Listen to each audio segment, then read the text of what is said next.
G'day everyone, and welcome back to another episode of Out and About with Alex. Today we're heading out to Redlynch to meet up with Dr. Guy Jackson, where we're going to be learning about climate change and its connection to financial counselling.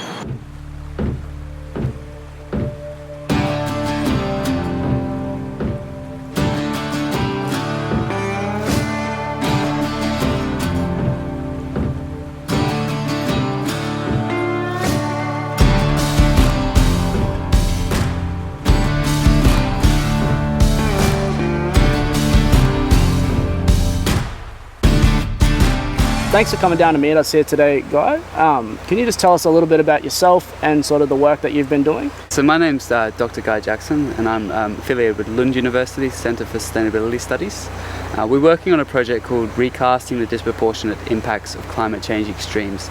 And although this is a multi-country study, so in 8 or 9 countries it may be now, I'm the Australian case study lead, focusing primarily on Northern Australia.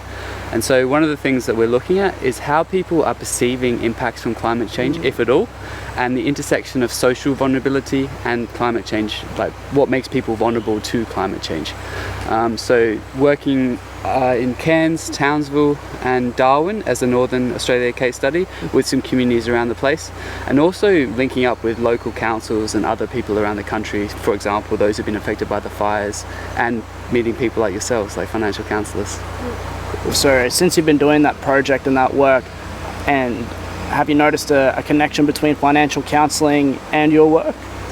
Yeah, definitely. So financial counselling is really central to looking at climate change loss particularly, and disasters in general.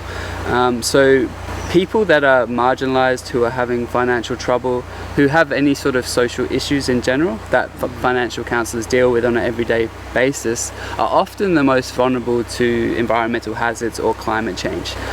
This is primarily because if you consider climate change being a shock, just like a recession is a shock, and just like a hazard is a shock, those that are more stable, have more financial capital, sometimes have more social capital as well, are better placed to recover from those shocks. So that there's a natural intersection, I believe, and so trying to demystify climate change and make it relevant for people, and to give people agency to be actors in adapting to climate change. So through your attendance at the Financial Counselling Australia conference, and the conversations you've had with the bushfire recovery financial counsellors, has there been any learnings from that you'd be able to sort of pass on that would make our response to sort of these disasters better?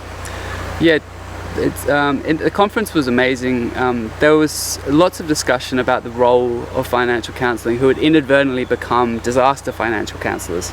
Now, disasters have been happening in Australia for a long time, but in recent years, particularly with the bushfires and even recently with the floods, financial counsellors found themselves intimately involved in the recovery process. They found that people really did need the assistance of financial counselling to manage not just the stress of losing everything, but to navigate that sort of difficult space, finding out what they're covered by, what they're not covered for, what grants are available, how any government support, NGO support. People often didn't know that, at least that's what the financial counsellors were telling me. And I think that they're well placed to become more embedded in the disaster response and recovery program instead of being an afterthought. So discussions were really formalizing disaster financial counselling, providing training for people to actually make that a speciality. I think we were discussing that would be really important, and also giving people training of how to mentally cope with providing disaster financial counselling, because it can be quite traumatic both for the people affected by disasters and people providing help, support.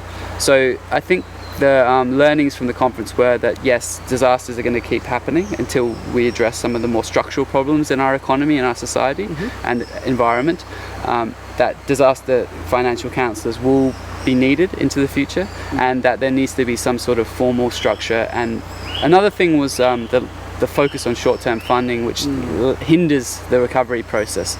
So that was just some things. If anyone's really interested in sort of having a conversation with you and learning a bit more about the work you do, is there an avenue that they can go to do that?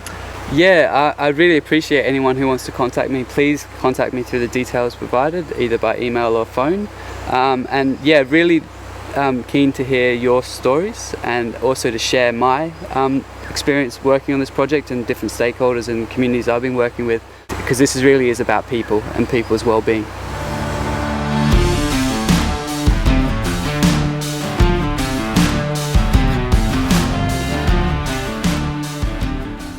Thanks everyone for watching another episode of Out and About with Alex.